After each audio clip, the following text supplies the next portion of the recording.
Artificial intelligence లో భారత super power గా ఎదుగుతోందన్నారు ప్రధాని మోదీ. ప్రపంచంలోని టాప్ 3 ఏఐ సూపర్ పవర్లలో భారత్ ఉండాలనేది తమ లక్ష్యమన్నారు. ఏఐ సమిట్ లో చిన్న లోపాలను సవరించామన్నారు కేంద్ర మంత్రి వైష్ణవ్. డీప్ ఫేక్ పై నియంత్రణ అవసరమని చెప్పారు. ఏఐ సమిట్ లో తీవ్ర నిర్వహణ లోపాలు ఉన్నాయన్నారు AICC chief Kharge.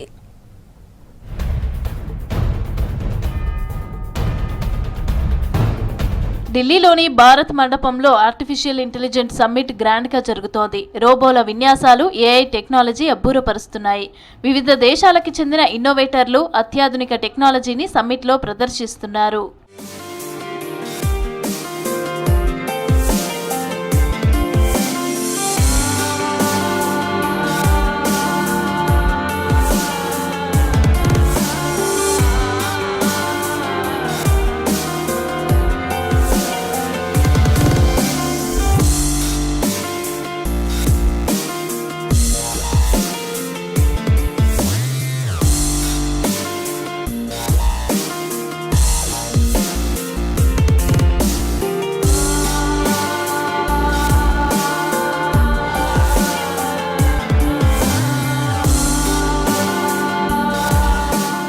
Artificial intelligence లో భారత్ సూపర్ పవర్ గా ఎదుగుతోందన్నారు ప్రధాని మోదీ. ప్రపంచంలోని 3 అగ్రశ్రేణి ఏఐ సూపర్ పవర్లలో భారత్ కూడా ఉండాలనేది తమ లక్ష్యమన్నారు.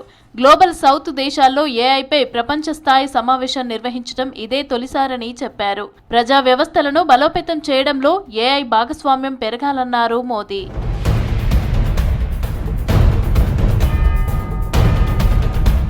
ఢిల్లీలో జరుగుతున్న ఏఐ సమ్మిట్లో ఎలాంటి ఇబ్బందులు లేకుండా చర్యలు తీసుకుంటున్నట్లు చెప్పారు కేంద్ర మంత్రి అశ్విని వైష్ణవ్. చిన్న పొరపాట్లను కూడా సరిచేసినట్లు చెప్పారు. మానవాళికి డీప్ ఫేక్ సమస్యగా మారిందన్నారు. నెట్ఫ్లిక్స్, యూట్యూబ్, మెటా, ఎక్స్ సహా ఏ సంస్థ అయినా భారత రాజ్యాంగం పరిధిలోనే పనిచేయాలన్నారు. ఏఐ రంగంలో 2 ఏళ్లలో $200 బిలియన్ పైగా పెట్టుబడులు ఆకర్షించడమే లక్ష్యమన్నారు Vaishnav.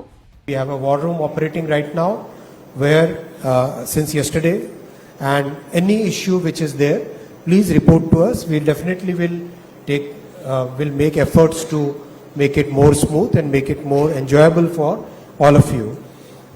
If anybody has faced any problems yesterday, my apologies for that. We are working very hard. The entire team is working day and night to organize this world's biggest AI summit. ఢిల్లీలో జరుగుతున్న AI impact summit లో సరైన వసతులు లేవన్నారు AICC chief Mallikarjuna Kharge. సదస్సులో తీవ్రమైన నిర్వహణ లోపాలున్నాయని విమర్శించారు. కేంద్రానికి ప్రచార ఆర్భాటమే తప్ప సరైన వసతులు కల్పించాలనే ధ్యాస లేదని ఫైర్ అయ్యారు.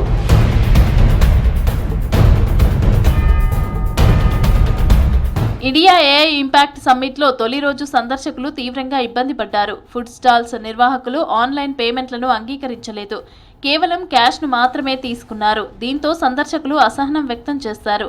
దేశ డిజిటల్ నైపుణ్యాన్ని ప్రదర్శించడానికి ఉద్దేశించిన హై ప్రొఫైల్ గ్లోబల్ ఈవెంట్ లో డిజిటల్ చెల్లింపులు లేకపోవడంపై ఆశ్చర్యం వ్యక్తం చేశారు నెటిజన్లు.